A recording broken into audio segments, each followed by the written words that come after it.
Good morning, first year students of SRTR GMC Ambajongai. In this CNS session of online lecture series by Department of Physiology SRTR GMC Ambajongai. In this today's lecture series, I am going to deal with the next important CNS topic, that is the basal ganglia. Now, this basal ganglia already you have seen in the cerebellum. Cerebellum is one of the important motor assistant to carry out the motor function. So basal ganglia is also other motor assistant to carry out the motor function. So if you see in this chart, so here there are two components, plan component and execution component. So here basal ganglia is having important role in the planning of the motor functions along with the cerebral cortex and cerebellum. So before starting the movement, basal ganglia has got important role in the organization and planning of the motor activity. Now this topic of basal ganglia we have to discuss under following headings, that are function anatomy, connections, neurotransmitters involved, functions and applied aspect. Now we'll start with the first component, functional anatomy. So term, it is the basal ganglia. Basal means structure that are located at the basal part of the forebrain. Ganglia means the group of neurons. So the basal ganglia means structure that are situated at the base of the forebrain and top of the midbrain. So these structures mainly located lateral and surrounding the component, that is important component, that is the thalamus. In this way, so these are the group of the basal ganglia neurons that are located lateral and surrounding the thalamus. Now here this is thalamus. So here structure that are surrounding the thalamus are caudate nucleus, putamen, globus pallidus, subthalamus nuclei and substantia nigra. So all these structures are located anterior and lateral to the thalamus. Now these components are caudate nucleus, putamen, globus pallidus, subthalamus nucleus and substantia nigra. So in that caudate nucleus and putamen together called as the corpus striatum or neostriatum. As this part phylogenetically more recently developed, hence the term neostriatum is used. So striatum term is used because it has got to and fro group of the neurons, grey matter, that's a term given, it is the corpus striatum or neostriatum. Now this putamen and globus pallidus are together called as lenticular nucleus as they are bean shaped, and this is as compared to corpus striatum, it is phylogenetically older part. Now globus pallidus is also called as paleostriatum as it is pale in the staining, so the term given it is the paleostriatum. So globus pallidus is subdivided into external segment and internal segment. Now if you see in the anatomically location, so here there are in between the cerebral cortex and this basal ganglia structure, there are the to and fro communicatory white fibers are present. So this structure is called as the internal capsule. So here in this figure you can clear-cutly understand that is anterior limb of internal capsule located in between the caudate nucleus and putamen. So in between all these basal ganglia structure, the structure that white fiber structure communicatory structures are present, that is called as the internal capsule.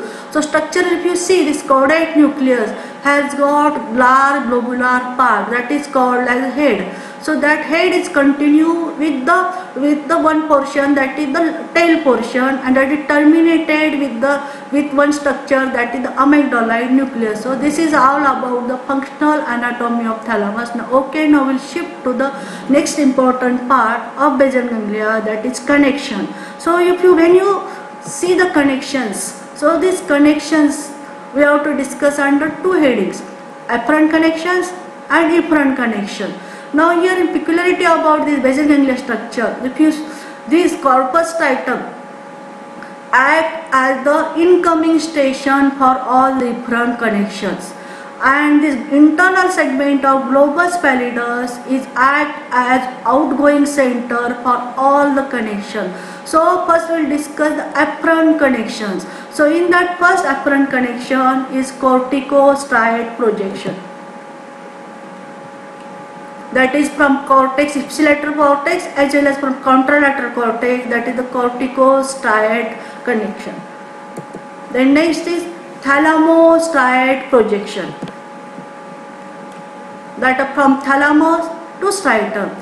Then third, rapostriate projection, from dorsal rapinuclei of midbrain to the corpus striatum. Then pedunculostriate projection, that are from pontine peduncular nucleus to the corpus striatum. So all these, so incoming center or gate for this connection, it is the corpus striatum, that is caudate nucleus and putamen. Now now we'll switch on to the next top component, that is the efferent connection. So if you see that the outgoing station, it is the internal segment of globus pallidus.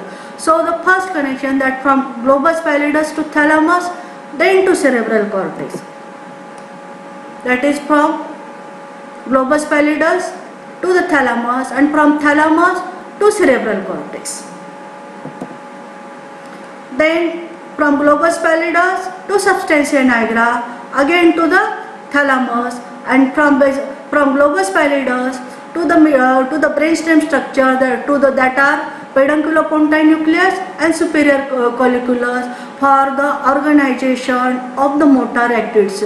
So this is all about the afferent and efferent connections of the basal ganglia. Now here peculiarity of this basal ganglia connection, that it will form important motor loop. So that motor loop is explained with the help of this flow chart, that is from that motor loop start from cerebral cortex, that will giving information to the striatum, then striatum to the outgoing station globus pallidus internal, then globus pallidus internal to thalamus and again to the cortex.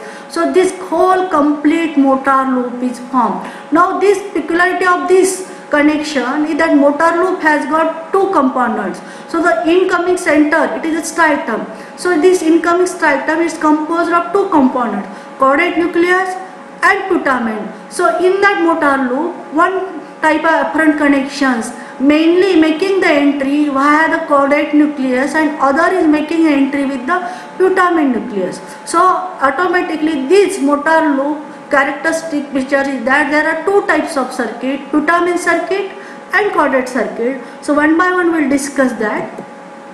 So here putamen circuit, if you see, that will start from premotor and supplementary motor areas or areas of motor cortex. So this will start from prefrontal, premotor and supplementary and somatosensory areas of cerebral cortex. So that circuit first enter into the putamen part. Then from putamen it goes to the internal portion of globus pallidus. From putamen to internal portion of globus pallidus, from globus pallidus to ventrolateral and ventroanterior nucleus of thalamus. Again if you see that we enter into the primary motor cortex. So this primary motor cortex will act as executory area of motor functioning. So the function of this putamen circuit of this in the motor loop is for the subconscious execution of learned patterns of the movement. Means here this main putamen circuit role, it is the execution of learned patterns of the movement. Because peculiarity if you see in the circuit, that it will start from association areas but terminate into the executory areas. Then next circuit, that is a caudate circuit. So this caudate circuit start from prefrontal, premotor, supplementary motor areas of motor cortex and somatosensory association areas of the parietal cortex.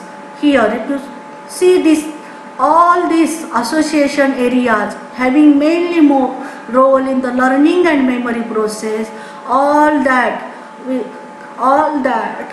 enter into the caudate nucleus, then from caudate nucleus to the globus pallidus, and from globus pallidus to the ventrolateral and ventroanterior nucleus of thalamus, and this circuit again end into, if you see, into the association area. Means this circuit has got important role mainly in the planning of the motor activity, that is cognitive functions of the motor activity. What is mean the cognitive functions? So cognitive functions means it is the internal mental ability by which person can pursue, think, speak, analyze and solve the problems and make the decisions. So in this motor functioning, this thinking, analyzing and taking the decisions and doing the action, in that this caudate circuit has got an important role. So example is given. So when lion is coming or in front of you, so what we are taking the decision that we are trying to go into the safety places, or we can try to climb on the tree. So these procedures we are doing. So for that purpose, what we require? Thinking, taking the decision, analyze the decision, solve the problem. So such type of these cognitive functions, caudate circuit is helps to the cerebral cortex to taking the such motor decision. Now after that, this afferent and inferent connections in this basal ganglia, important is about the neurotransmitter. So this working of this basal ganglia are applied, or abnormality of basal ganglia are due to the dearrangement of the neurotransmitter function. So the first we'll discuss in detail about these neurotransmitters. So here with this flow chart nicely explains how the neurotransmitter released at various levels. So this is the cerebral cortex. From cerebral cortex to the striatum, entry gate striatum, the neurotransmitter, it is glutamate, means cortical structures or cortical apparents always giving the excitatory signals to the corpus striatum. From corpus striatum there are two ways. This is the exit gate, globus pallidus. So the one gate, it is directly having the action on the globus pallidus. Now this gate, this is also another way. But this another way is also ending on the exit gate globus pallidus. This is the direct gate, this is the bypass gate. So this bypass gate or bypass pathway is called as indirect pathway, and this direct influence is called as the direct pathway. Now first we will discuss what is the influence of the direct pathway. Now here again, before going to this direct pathway, this globus pallidus exit gate having the negative influence, inhibitory influence over the thalamus by releasing the GABA, and thalamus is always giving the excitatory signals to the cerebral cortex. So three peculiarities you have to remember: cortex always giving the excitatory signals to striatum, globus pallidus internal segment always giving the inhibitory signal to the thalamus, and thalamus always giving the excitatory signal to the cortex. Now first we will explain this direct pathway. This direct path is striatum to globus pallidus, it is inhibitory, and from globus pallidus to thalamus it is inhibitory. Now this globus pallidus to thalamus is inhibitory. Now this striatum causes the inhibition of via GABAergic pathway. So automatically this thalamus excitatory pathway to cortex is increased, is enhanced. So this direct stimulation of striatum causes the excitation of motor movement. Now this is indirect pathway. Now indirect pathway start from the striatum to globus pallidus external segment. Now this external globus pallidus having this inhibitory effect. Now this globus pallidus external to the subthalamic nucleus, and this is also inhibitory, but from subthalamic nucleus to glutamate it is excitatory pathway. Now here this striatum causes the inhibition of globus pallidus externus. So automatically this globus pallidus inhibition to subthalamus nucleus will get lost, and if it will get lost, it will causes the excitation of globus pallidus, and if it will causes the excitation of globus pallidus, it gives the inhibitory signals to the thalamus that are enhanced, and so automatically indirect pathway is inhibitory to motor movements and direct pathway is excitatory to the motor movements. So these are important 2 points. That what are that? So direct pathway causes the excitation of motor movement and indirect pathway causes the inhibition of the motor movement. Now we'll switch on to the next important neurotransmitter, that is dopamine. So we'll explain now how this dopamine, how the effect on this basal ganglia working. So the dopamine is released from the substantia nigra to the striatum.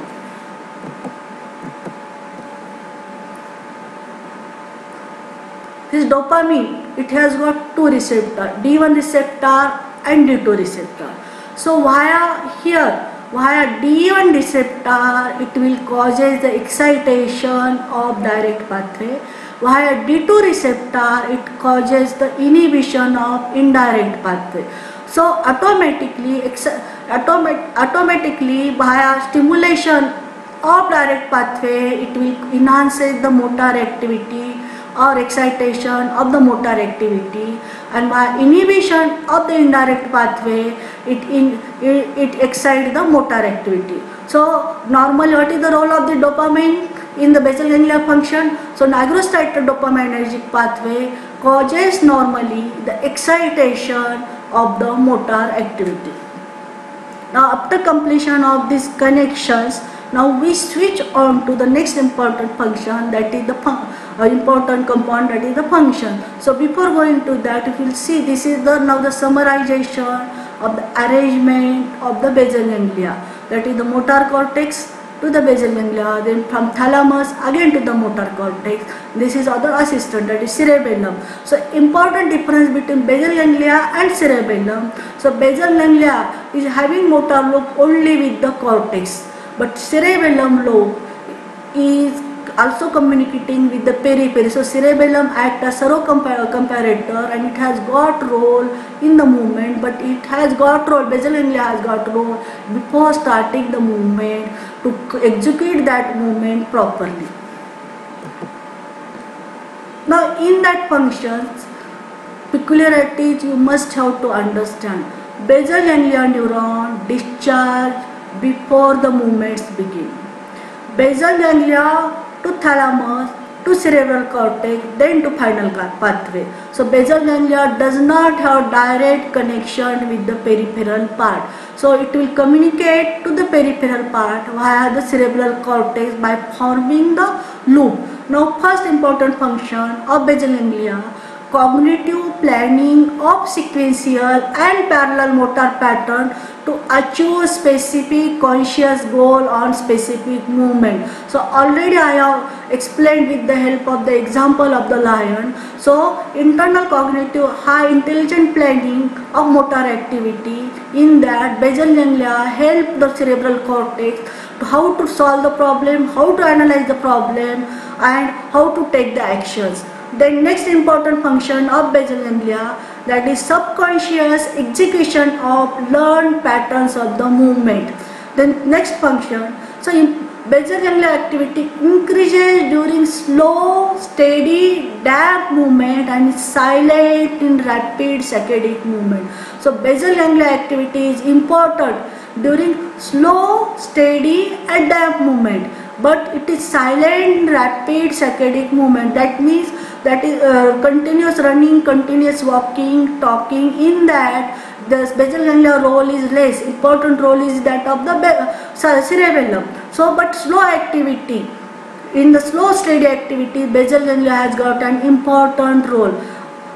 The next function, basal ganglia controls the timing and to scale the intensity of movement. So when you draw the letter, while drawing the letter, we will start with some speed, again we stop, again we will take the shape. So for planning, timing, exact, what should be the rate, what should be the range, when you have to stop, all that timing and scaling of the movement and intensity of movement, basal ganglia assist the cerebral cortex to cause that movement proper. Next function, basal ganglia inhibits the stretch reflex.